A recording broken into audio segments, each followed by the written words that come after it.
Dr. Bakshi is an ophthalmologist and retina specialist at Mount Sinai Hospital and St. Michael's Hospital here in Toronto. Dr. Bakshi completed a fellowship in medical retina and age-related macular degeneration at the National Eye Institute in the U.S. And this session, this is new for Vision Quest, this session is dedicated to your questions about inherited retinal disease and research to find treatments and cures. This session, there is no talk, so this is a bit new for our speakers, and you're putting them on the spot because your questions can be coming from anywhere about almost anything related to the topics. So please join me in welcoming Dr. Nupura Bakshi.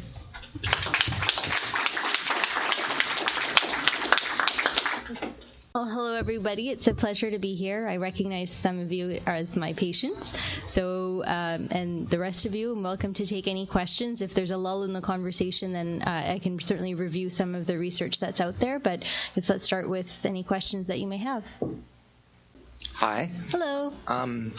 My daughter was just recently diagnosed with Stargardt, and they actually found both missing genes. So what I'm wondering is where is the clinical trials at? What stage are they at right now?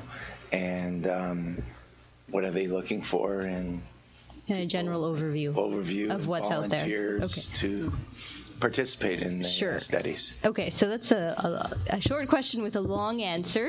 So we can go over them. We can go over them generally, and then if people have more specific questions, we can do follow-ups to that. So there are different categories of studies. So there's stem cell studies, there's gene therapy studies, there are supplement type studies. So I guess the hot one right now is the stem cell studies. Both the stem cell and the gene therapy studies are phase 1-2. That means that they are safety studies. So they are not done to find out if it works. They're being done to make sure that it doesn't kill you, or it doesn't give you cancer, or it doesn't make you go even lose further vision. So those are the point of those studies right now. So the stem cell therapy, the big one is done by a company called Advanced Cell Technology, and you guys might have been in the other stem cell talk earlier today. So what they actually do is they take the embryonic stem cells and they inject them underneath the retina of the eye. So it's done as a surgery, and they have done their 5th patient as of October. So they're doing a dose escalation study. That means that they do a few people at a low dose, then they make sure nothing bad happened to those people, then they increase the dose a little bit and make sure nothing bad happened to those people, and then they keep going up to try and get the maximum dose possible. So they're at their 5th patient in the 2nd dose as of October, and they had a paper that was published back in February that showed that they had essentially one patient with Stargardt's that was in that patient and one who had macular degeneration, and the one Stargardt's patient, they said that the cells that they injected did become like retinal pigment epithelial cells. So the point of the stem cell study is not to actually replace the damaged photoreceptors that are lost in Stargardt's, but rather to replace the retinal pigment epithelium, which is the layer of tissue underneath the retina. And they're thinking by having a healthy retinal pigment epithelium, or RP as we call it, then you can support and nourish the photoreceptor cells. And so in the one patient that had it, their vision went from hand motion to 2800. So they were able to go from not reading any letters to reading a few letters out at 4 months, which, if you're not able to, if you're only hand motion, that's a pretty significant improvement. But it's just one patient. And it's not powered to, this point of the study again wasn't to prove that it works, just to prove that it didn't harm them. So we can say from that study that it didn't harm them at that dose, but you can't say, it's a miracle cure because it worked in one patient. So right now where they are at that time is their 5th patient in their 2nd dose level, and they haven't reported any further results other than to say that they got approval to go on to the next dose level, meaning that so far it hasn't killed anybody. So that's where that is. And then in terms of the centers that are doing the study, it's being done in California, and I also believe at Bascom Palmer, which is Miami, and then at the Wills. So if you guys are interested in enrolling in these trials, I'm sure, I know when my patients come in, they always ask about how do I enroll in these studies or find out if I'm a candidate. So the first thing, the Foundation Fighting Blindness has a lot of information on their website, and certainly they can actually email you all the phone numbers and email addresses preferences of the investigators in the studies, but the first step would be to see if you meet the inclusion criteria. So when they do a study like this, they want to make sure that they have the best chance of success. So they want to take out any patient, eliminate any patient who could have anything at all that could affect their results in a negative way. So for the stem cell study, you cannot have diabetes, you cannot have a history of cancer ever in the past, you have to be perfectly healthy, you can't have had surgery within a certain number of months. So there's a lot of criteria that are there. And also you have to have bad vision. So you need to be at least hand motion in one eye, in the eye that they're going to do the injection in, and you have to be 320 in the other eye. So it's not meant for people who are seeing relatively well, which many patients with Stargardt's are. So it's really meant for the patients who have more advanced disease. And if you're, want to know exactly what your vision is, your ophthalmologist will be able to tell you that. So if you go to clinicaltrials.gov, the website, and you just type in Stargardt's, it'll list all the studies that are being done, and this study is listed amongst them, as is the gene therapy study. So you'll have a detailed list of the inclusion criteria. So before you, bother going through trying to go to the U.S. and visit these universities to get enrolled in a study, you might as well make sure that you meet the criteria in general.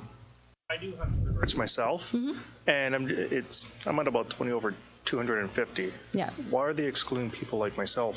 So the reason is, it's not that they right now the reason they're excluding people like yourself is because they don't know if it's even safe. So why take somebody who sees well, do an invasive procedure, inject cells underneath the retina, and possibly give them the cause of further vision loss?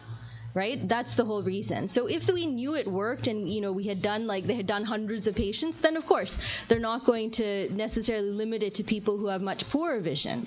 But right now, when they're trying to ascertain if it's safe, it makes sense to do it in the people who have less to lose. I also have Stargardt's, and I've had it for a long time. I have had the first gene identified, but the second gene cannot be identified categorically, conclusively.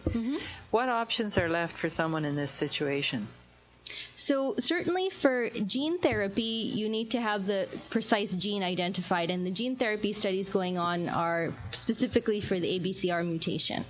But for stem cell therapy, you don't have to have the gene identified. You just have to agree to have your blood tested to see if the gene could be identified. So, all of these things are experimental right now, but let's assume that they both decided to work and they became available as treatment options. Then for you, the gene therapy would be less of an option and the stem cell therapy would be more of an option. But it's not that you wouldn't have any options just because they couldn't identify your gene. Even though, we know that a lot of, the vast majority of patients with Stargardt's have a mutation in ABCR or ELOV-L4, there's definitely other, genes that are involved that we don't know about yet. There seems to be lots of discussion about and research focus on RP and AMD and Stargardt's, but I have a cone dystrophy, and I really don't hear much about it, so I know I'm only supposed to ask one question, but I guess I'll make it a broad one, which is, what's the state of the art in understanding cone dystrophies and the genetic mutations, and is there any gene replacement therapy going on for that? Thanks. So that's a great question, because not everybody fits in a clear diagnostic picture of having Stargardt's with this, known gene identified. So the tricky thing is that in terms of the big trials for stem cells or gene therapy, they want to make sure that their population is as homogeneous as possible. So people all have a clear diagnosis and often a clear genetic phenotype as well, meaning that we know what their mutation is. So certainly people are looking at cone dystrophies, but it's not to the level of where the research is for something like Stargardt's, where a gene is known.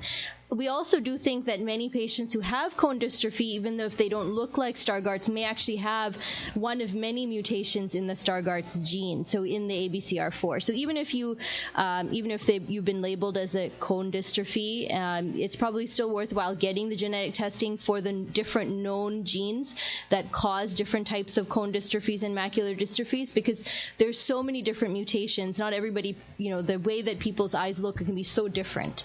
So, it doesn't mean that you couldn't qualify for some of those studies, even if you don't have the classic way that your eye looks. But, that's a great question. Unfortunately, with, just what's easier to research is the ones where they know exactly what the diagnosis is. Hi, my son has cone rod dystrophy since 2000 or 1999. Is there anything that's been discovered, any studies done, so you have some kind of idea? I know everybody's different. Every eye is different. Right. It's been slow moving, thank goodness. It hasn't spread too much to his peripheral. Is there any studies been done, like widespread studies, so you have some idea of how quickly it might move, or if it's been going slowly for 12 years, it'll still go slow, or? Yeah, so what's hard is that cone rod dystrophy and even the term cone dystrophy or rod dystrophy are kind of catch-all phrases. It means there's a problem with the rods and there's a problem with the cones. And maybe the cones are more affected than the rods, but we don't know what the problem exactly is. So it's hard to, it's exactly as you said, it's hard to make any kind of general statement on what to expect, because maybe he has a mutation that only 5 people in the world have, and we don't know, right? So it's hard to be able to say, but I would agree with what you're saying. Generally, people who maintain vision for a long time and where the progression has been very slow, it tends to go the same way, where the progression tends to be very slow.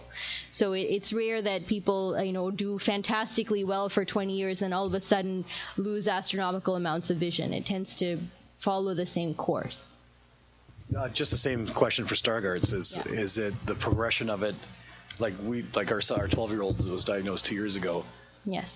At 2200, and so we don't know how long it took to get to 2200 or if it was always 2200, but what can be expected or anticipated? So oftentimes, the kind of a lot of patients maintain around 2200. It's, it depends. When patients are diagnosed much later in life, like sometimes I have 60-year-old patients who are just being diagnosed with it now. It's certainly possible that they have like a different variant of Stargardt's where their vision is maintained very well. But when patients are diagnosed as children, oftentimes the vision stays in the kind of a 2200 to 2400 range.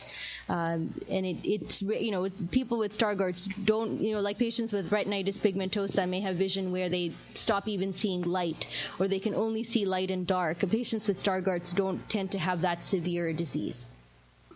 Is there any treatment to make it stable at, say, 20/200 or whatever is the diagnosed level of annuity? So in terms of treatment, as I was saying before, all of the studies in terms of some kind of intervention are all in the safety phase. So we hope that, in somebody who is young and has Stargardt's, within the course of their lifetime, we really hope that there will be a definite treatment that's out there. So in terms of things that you guys can do, is that more what you're referring, like what can you do now to be able to maintain your vision? So these are things that aren't necessarily study like these big trials, but just lifestyle factors, things that you can do. So eating a healthy diet, having lots of green leafy vegetables, colorful fruits and vegetables, not smoking, maintaining a healthy body weight, getting exercise, wearing UV protection when you go outside. All of these things have been shown to help with reducing the rate of further vision loss in patients who have retinal dystrophies. Specifically for patients who have Stargardt's, they should avoid vitamin A supplementation. I guess most of you might be aware of that, but in case you're not, that's because the molecule that accumulates in patients with Stargardt's, lipofuscin, is related, it's kind of a downstream related product of vitamin A. So the thought is that taking more vitamin A will lead to more buildup of these spots in the back of the eye. That being said, if you take beta-carotene, which is like in carrots, or beta-carotenes in a lot of multivitamins, the conversion of beta-carotene to vitamin A in the body is very tightly regulated, so that's less of an issue. But you should avoid like a supplement that says vitamin A. Whereas, you might hear for people with RP, they sometimes recommend vitamin A. So don't think that, what applies to one disease applies to every disease. So that's a big difference between RP and Stargardt's. I was just wondering what retinal implants are presently working for Stargardt's disease. So in terms of the retinal implants, most of them are in patients who have RP and Leber's congenital amaurosis, which is like RP that you're born with. And I know there's this, isn't there a session today looking at, yes. So in terms of, if you can actually, depending on how good your vision is, you can Google some of the videos, and they actually have them on YouTube with the patients using these prostheses. So it's actually a chip that's implanted under the retina, and then there's like an electrode that's under your skin and hooks up behind your ear. And what it does is it takes patients who have no vision. So the patients enrolled in the study have no light perception. So very few, actually, I don't have any, certainly, patients with Stargardt's whose vision is that poor. So it takes those patients and it gives them the ability to see light and dark. So in some of the studies, they just were allowed to use it in the lab, and they never used it in the real world. So they were looking at stripes of white and black, and they could see stripes of white and black. So they could see it went dark and then went white, went dark, went white. But that's like for everyday life, who's walking around looking at stripes of dark and white and black. But there's another study going on in the UK where they actually put the prosthesis in and then let people live their life. And so those patients say that they can notice things like now when they walk into a room, they know where the windows are, because it's something they couldn't even see before. Or they could tell if the room lights are on or off. So very broad vision, which most patients with Stargardt's are able to do on their own, even in advanced cases of the disease anyway. So the chips are really meant for patients at this stage, who have advanced RP. You mentioned just several questions back in one of your answers, you were talking about seeing better at night. I noticed when I was still driving that I could see better at night, and I have Stargardt's, I think. And I'm wondering, is that common with Stargardt's, that you can see better at night? So I'll answer, and then maybe we can just take a poll of the audience. So that might be the best answer for you. So because Stargardt's really affects the cones, then the cones are the cells that look at color and movement and fine vision, and the rods are focused on night vision. And so because the rods are not really affected that much in Stargardt's, patients often have good night vision. So let's do we'll do a raise of hands, and then I'll take a summary of how many people raised their hands. So how many people think they can see better at night or see better at night? Better in low light, so where there's not a ton of highlight settings. So we've got 3. So yourself and 2 other people. so maybe it's not as common as we think then. Okay, how many people see better in bright light then, or well light settings, good lighting settings? So there's about maybe 10 people, and then the rest, I guess, don't either see well everywhere or don't see well in either one. Okay. I have a question. My wife has Stargardt's. I guess I'm asking for this question, sort of a history lesson. If I were to explain it to someone who's never heard of it, yes, how would I go about doing it? Where did Stargardt's get its name? Why does it affect certain people and not others? Mm-hmm. That's a great question. So let me answer this in a minute. I think the best answer, though, is going to come from another patient who's been explaining this to other family members and friends for a lifetime. So let's get an audience assessment on this, and then I'll give you my perspective. So anybody want to volunteer? My name's David, and I do suffer from Stargardt's. What I usually say to people when I'm not looking at them, because I can see them in peripheral, is it's like somebody's got Vaseline right in the center of my eye, and it's just that's what it looks like to me. It's somebody's got glasses with Vaseline right in the middle of it. Okay, that's an excellent answer, Ms. Thompson. Precisely, that's true. But also the way I describe it to people is the way I see in general is when you're looking out through a very dirty windshield in the middle of winter when there's a lot of salt in the windshield and no windshield fluid to clean it off. That's how I see. And in the middle, where you'd try to see any kind of detail or do any reading, it's like somebody smeared butter across that part of it. Okay, anybody else have any? My diagnosis was in the late 70s, and at that time, I had heard nothing of this. My father-in-law was a medical doctor.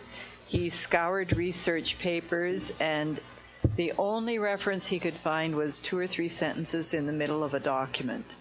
And the name Stargardt's comes from a German researcher who actually identified it, and that was, I think, around 1945.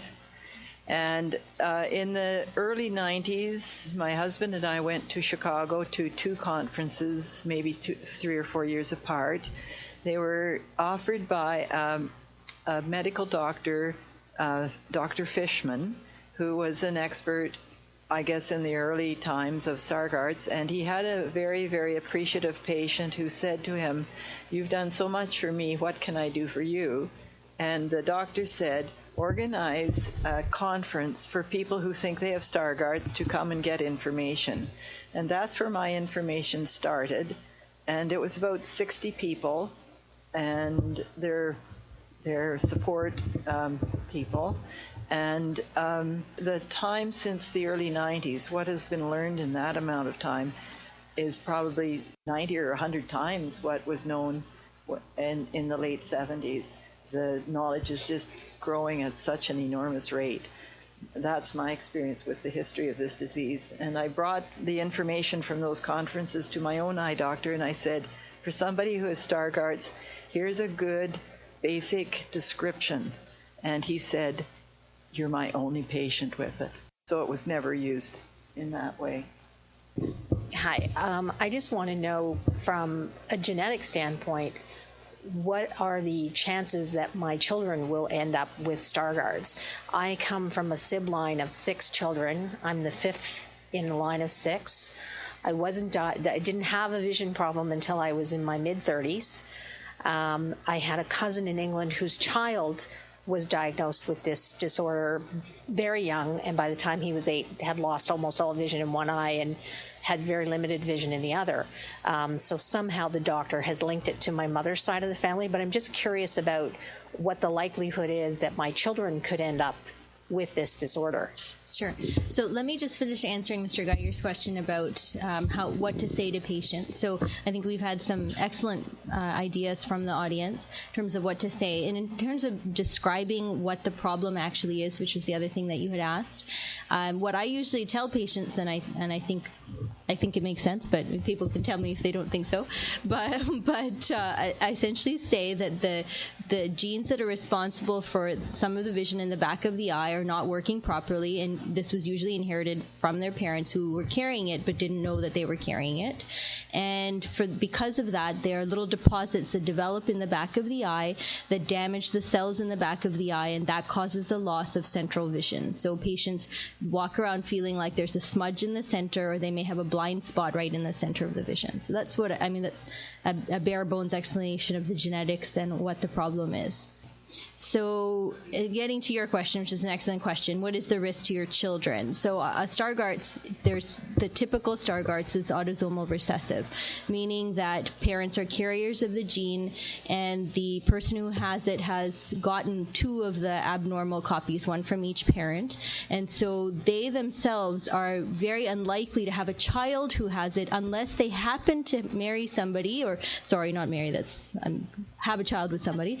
That's a bias. But have a child with somebody, or by whatever means, who also is a carrier of the disease. So that would be, so you would have to, sorry, I keep saying that, you would have to have a child with somebody who is also a carrier, so that your abnormal copy for sure is going to go to your kids, so they're all carriers. But for them to actually have it, they would have to have received another abnormal copy from the father of their child. So the chance of them getting it from typical autosomal recessive Stargardt's is small. I mean, you'd have to, that's why the likelihood would be, if you happen to marry your cousin on your mother's side or something, in your case, then your chances would be higher, because it's more likely that somebody in your family is a carrier as well. And if there's another form that's Stargardt's like that is diagnosed in late adulthood, that is autosomal dominant, meaning that you only have to have 1 copy of the gene to have the disease or to show the disease. Then the inheritance of that is different. I heard one person mention that their hereditary factor went back to England, and in my case, that's the same. I was wondering if there happens to be any particular culture or race that or does it just span across all of the races? It tends to be more common in Caucasian people. So certainly, European background as well, and North American. Just another quick question about the genetics. I got diagnosed when I was 30 years old, and I'm 34 now, and I got both of the genes when I got tested. The thing I don't get is that they're telling me that it dominates in my system, which I don't understand. If you can actually define it for me, give me the definition of that, please. Sorry, the definition of? Because I don't understand the whole... So in your case, you have both copies are abnormal? Is that what you were told? From my understanding, yes. I got both of the genes. But one is dominant. And I think they were telling me that it's either both or one of them that's dominating. So it depends a little bit what they meant by dominating. Do they mean that it's dominant, like autosomal dominant, the gene, or do they just mean to say because both of them aren't working, the function of the cell is not working, and that's dominating in your system?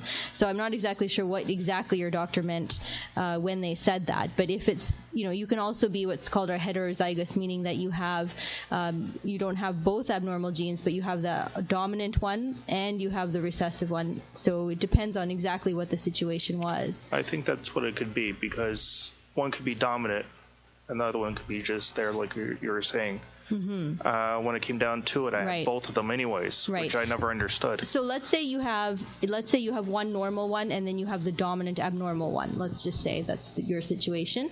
So in that case, then you have the condition because even though you have a normal copy, the abnormal copy is taken over.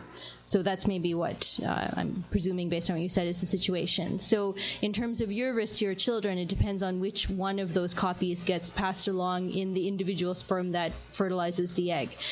So if it was the copy that's abnormal, then yes, your child has a significant chance. If it's the other copy, then no. But so there, it's, if that's the situation, it's kind of like 50-50, barring that, depending on the status of the person that you're having the child with. I'm a sibling of a person with Stargardt's. So my parents were carriers of the genes. I was just wondering, I don't have Stargardt's, but I was wondering if I am a carrier of the gene, or if that's a possibility. So it's a possibility because you might, so the reason that your sibling has it, if they have like typical autosomal recessive Stargardt's, means that they got a copy, both abnormal copies from both parents. But so you could have gotten one abnormal copy and the normal copy, because presumably you at least have that, or you have two normal copies. So you either are not a carrier at all, or you are a carrier. But the best way to find out would be to get genetic testing if you want to know. Some people, they don't want to know. They just want to live their life, and why hang over their head that they're this carrier for the disease, blah blah blah. Some people want to know because then they say, oh well, I'd rather just know rather than worry about it, so I can make the decision at the time it comes around for me to have kids. So think about it, and certainly there are resources available for you to get genetic testing if you want to.